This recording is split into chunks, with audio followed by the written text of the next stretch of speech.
Joining us right now is Alex Jones, who knows how to put two and two together better than anyone in the media. Prison Planet fame, radio show host himself. Alex, welcome to the Savage Nation. Thanks for being with us. Wow, this is amazing to be here with you, Michael. Thanks for having me on. Well, you know I love your website. I've had some of your writers on the show over and over again because these guys know how to break news, don't they? We do have some good folks at Analysis, but, I mean, so much of what's happening in the world now is so transparent. What's crazy is that the dinosaur media still tries to deny that you and others have been spot on. It just came out today that MSNBC has lost another quarter of their audience. Just one of your affiliates has more listeners and viewers than they do. They are literally a paper tiger, the emperor's new clothes. Yeah, well, you know MSNBC is owned by General Electric, NBC. And I have long ago seen MSNBC as nothing but a place to hide some of the most depressing radicals in America from marching outside GE headquarters to demand that they pay their fair share of taxes. In other words, isn't it cheaper to give Al Sharpton $1 million or more a year with no audience than have him outside with a busload of radicals screaming, pay your fair share? And it's the same with the others they have. I mean, it's a way of keeping them off the streets. It's actually a good deal for GE. That's the way I see it. It's one man's opinion. Alex, this story that I'm covering today, or the theme of today's show, is the corruption of the Obama administration. And I began by saying that journalists have always corrupted the truth to sell papers and make names for themselves. And I ask myself every day, am I exaggerating Obama's lies, crimes, corruption, and cronyism? And the answer is no. It's actually worse than I say. Incredible. Would you agree with that? It's amazing. When I heard that you were inviting me on, the thing I wanted to try to raise was the fact that the reason you've been so successful is not just your wide breadth of knowledge and history. And again, folks, I'm not here, groveling to Michael. It's true. We have to recognize what is successfully defeating these authoritarians that pose as liberals. Thomas Jefferson was a classical liberal. Obama is a kleptocratic, control freak social engineer with a gaggle of mentally ill control freaks trying to take over society. And what all the other talk show hosts do is fail to address the extremism at the level it's really happening. That's why your show over the decades has been so instrumental in getting people to focus on just how bad it is and then giving political cover to all the other coward talk show hosts who aren't willing to tell it like it is. The only hope we have is admitting how serious the tyranny has gotten. People over and over again with Nazi Germany and Soviet Russia and countless other examples fail to realize, like Neville Chamberlain, what level of evil they're dealing with. You, being a historian and a researcher, know the threat when you see it again, and we are here like watchmen on the wall, like Paul Revere's, like your society, desperately warning people. And now, because you and others were there decades ago warning people, we have a chance to beat these monsters because we're not going to be caught flat-footed. And I see a major awakening happening. If we can stop the mainline, blue blood, country club Republicans from suppressing the Tea Party, if we can truly energize the libertarian, constitutional, nationalistic movement that you've helped spearhead with the borders, language, and culture, we can save this country. And we've got to, because the alternative is what you see in France. It's what you see going on in North Korea. It is an amalgamation of every control freak, criminal, mental patient turned loose to have their way with those of us that just want to live our lives and be successful. They are threatened by our mere existence. What tyranny is a collection of thugs, of brutes, of scum who can't produce, getting together, rationalizing, taking over society, and calling themselves liberals.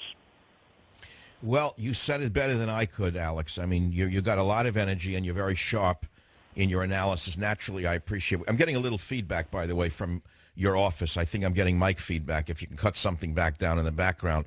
But, Alex, I want to ask you something. You know what's ironic to me? There's so many ironies and paradoxes and hypocrisies, and it's hard to focus on any one of them.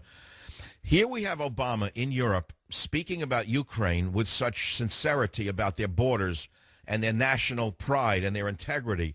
And here we have in America being overrun by millions and millions of illegal aliens, primarily Mexicans. We have an Obama administration catering to the Mexican government, signing up non-citizens for Obamacare, letting non-citizens distort and pervert our elections, voting in one corrupt Democrat after another, primarily in California, which is a secondary story. And here we have Obama going on and on about Ukraine's sovereignty and borders while letting our sovereignty and borders die. Here in California, I see a ray of hope. Yesterday, one of the top Democrats, and I mean top, Leyland Yee, was arrested by the FBI. Have you seen that story, Alex?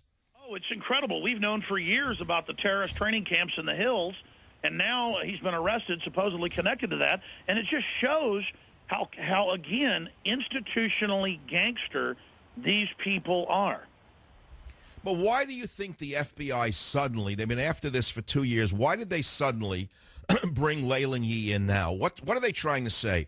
Is the FBI itself ready to stand up to Eric Holder and say enough is enough? We can't take this anymore? The corruption is overwhelming? Do you think we're going to see some light in this tunnel of darkness called the American political system? Well, I think people are looking in their children's eyes and realizing that liberty and justice brings prosperity. Tyranny brings poverty. And I totally agree. I've talked to so many FBI agents, Secret Service agents, you name it, who are appalled. And, of course, you know who they listen to. Just a fact. They tell me, Michael Savage and you, Alex. It's amazing. They're not listening to all the other people because they understand it's watered down. And look at how the FBI just removed the Southern Poverty Law Center from their list of research groups for FBI agents and police to get info from. They've now removed them. They have? They took those scoundrels off their list? Just happened today. You're kidding me. It's huge news. That is monster news because the Southern Poverty Law Center is, in my opinion, a group of gangsters. It's a gangster organization hiding behind liberalism. Well, that's it. I mean, they don't really do anything to deal with real racism and problems that are out there. All they do is demonize anybody who's right of mouth say tongue, and they've got a very, very sordid history of actually going out, if you research it, and stirring up and running fake radical groups. Absolutely. Conservatives. Alex, this is amazing news. This comes a day after the arrest of this top Democrat in California. What is going on? Is the FBI going to finally clean up this country, do you think? Well, look, it's true that when corruption gets so bad and you're such a prosperous country, even the establishment or parts of it are realizing that Obama and the people he represents want to break this country, just like the Cloward and Piven program. They want to bankrupt people to make them go on welfare, to make them become wards of the state.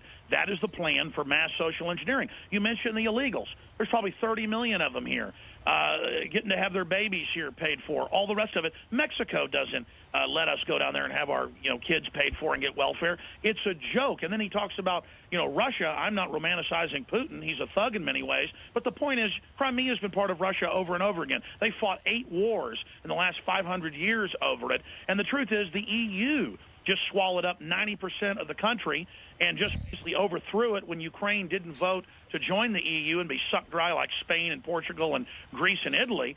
And so because they didn't go along with that, they sent in a bunch of extremist EU people to overthrow the government, and the Russians are simply trying to safeguard their pipelines. And now Obama wants to sit there and act like he's some war chief, going after the Russians, when I'm sorry, the Russians are incredibly corrupt, but compared to Obama, they look like the good guys. That's how much moral high ground we've lost when Obama backed the Muslim Brotherhood in Egypt, when he backed al-Qaeda in Libya, and where he's backing al-Qaeda now, blowing up churches and synagogues all over Syria. Look at how they're trying to break Syria in two right now. And then John Kerry says, you can't have Russia just invading countries. Russia is not invading countries. Russia has had its back pushed against the wall, just like Napoleon and Hitler did. Well, there's an article, there's a TV piece from CNN that I found last night that made my mouth open. It was called "Ukraine's Right Sector Leader Killed," and it was a member of the right-wing militia in the Ukraine, all with Kalashnikovs and military fatigues, burying their leader. I recommend people go to michaelsavage.com or CNN and see this funeral and see who the American people are now backing. Take a look at this group and tell me that these are not ultra right-wing fascists. Paramilitary commanders are now our allies in Ukraine. Alex, do you understand how deeply embedded we are with the fascist movement in Ukraine right now? I think you do, of all people. How in the world can Obama and Kerry tell us that it was a group of college girls with tight jeans who just want pointy shoes and orgasms in order to join the EU and go to sex parties in Denmark?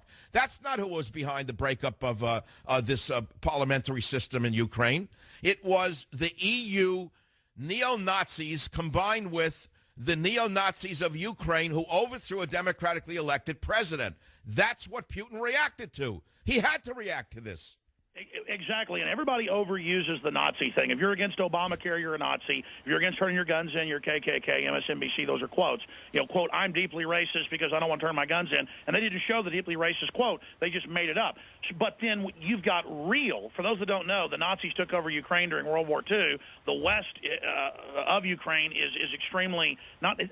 The media calls them right-wing. They're really just Nazi socialist. But the point is, the deputy president now of the Ukraine literally howls Hitler, and they have meetings where they show blonde-haired, blue-eyed goddesses firing lightning bolts out of their fingers. That's their symbol, and that's now the president and vice president are actual hardcore neo-Nazis who even wear 1930s-style clothes. That is how whacked out they are, and now John McCain wants to give them military assistance. We've lost the moral high ground. It's like a twilight zone, Michael. I cannot believe that the media is letting Obama and the EU get away with a literal Nazi overthrow. That's who led it. Just like using Al-Qaeda against Syria. Go and look at this CNN burial of the right-wing leader. Your hair will stand up. You want to look at the paramilitary. They're all armed, by the way, with Kalashnikovs. Where did they get the weapons from? I thought that they had been disarmed. Who provided these weapons to them? Where did they get these weapons? And by the way, how is it that the American left is in love with the paramilitary in Ukraine, while anyone with a gun in America is considered an enemy of freedom? How is that possible? Sometimes I wonder, where is the paramilitary right wing in America now that we need them? Where did they go, Alex? Well, exactly. If it's a single mother protecting herself in Chicago with a gun, she's going to go to jail. She's living behind 6 or 7 locks. Or if you have a gun, God forbid, in San Francisco, you need to go to jail. Or if a shopkeeper has a gun under the table, at the liquor store, he's bad.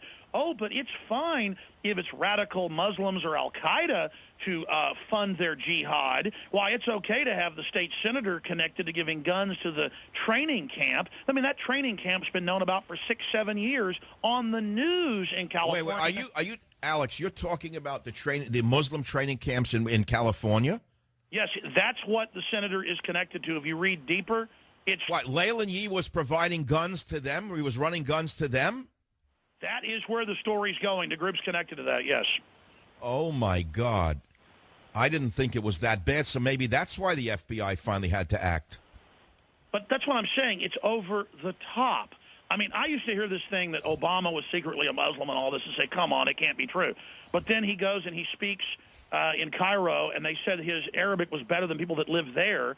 Then you look at, where he went to school over in Indonesia, and you start to put all the pieces together with his half-brother funding the Muslim Brotherhood out of Kenya into Egypt. I mean, it is really creepy, and it looks like it's some kind of bizarre double-cross. I mean, I think this country's in deep trouble, Michael, and remember the missing nukes, that you were the only other person in the media, the real media, to have the courage to cover that, and then now Obama says his number one fear is a nuke going off in New York. Yeah, what was that about with the nuclear going off in New York?